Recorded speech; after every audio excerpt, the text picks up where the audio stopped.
Have you ever wondered why, in a world so advanced, so many people still live in extreme poverty? Picture this.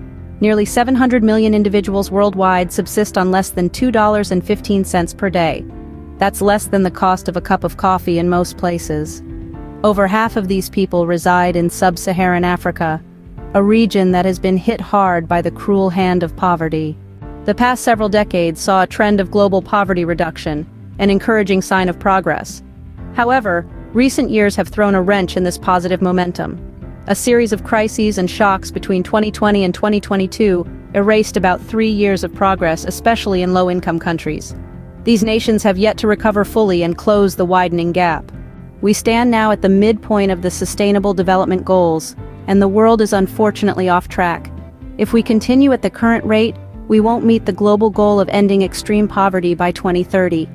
Estimates suggest that nearly 600 million people will still be grappling with extreme poverty by then. Extreme poverty seems to find a home in the places where it's hardest to eradicate: parts of sub-Saharan Africa, conflict-affected areas, and rural regions. This paints a grim picture for nearly half the world's population, which lives on less than $6.85 a day. Children, the most vulnerable among us, are more than twice as likely as adults to live in extreme poverty. They make up more than half of those living in extreme poverty, yet they only represent just 31% of the total population. Addressing poverty and inequality requires a holistic approach.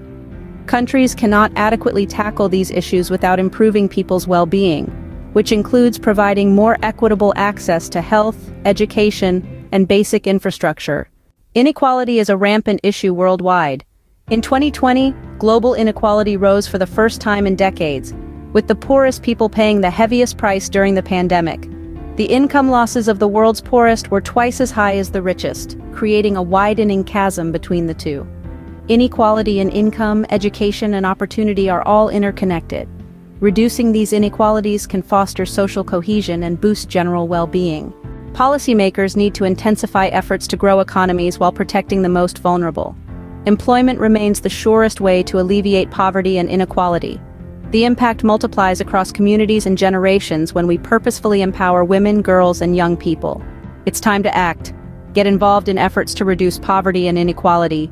Stand up against the injustice of extreme poverty. Advocate for fair policies that encourage economic growth and protect the vulnerable. Together, we can create a world where extreme poverty is a thing of the past and where everyone has an equal chance to thrive.